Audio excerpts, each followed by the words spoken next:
मौलाया सल्ली व सल्लिम दाइमन अबदन अला हबीबिका खैरिल खल्क़ि कुल्लिही। باب रफ़् العلम وظهور الجهل। इल्म के ज़वाल और जहल की इशाअत के बयान में।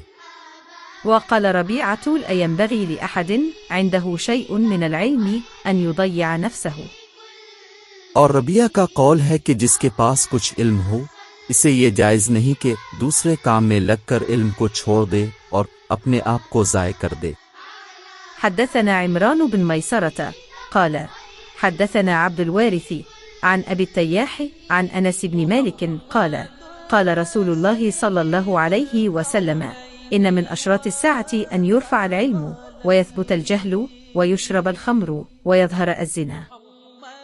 हमसे अनमरान बन मैसरा ने बयान किया, उनसे अब्दालवानस ने अब्बालता के वास्ते से नकल किया, वो अनस से रवायत करते हैं कि रसूल अल्लाह ने फरमाया, अलामात क़ियामत में से ये है कि दीनी इल्म उठ जाएगा और जहल ही जहल ज़ाहिर हो जाएगा, और अलानिया शराब पी जाएगी और ज़िना फैल जाएगा।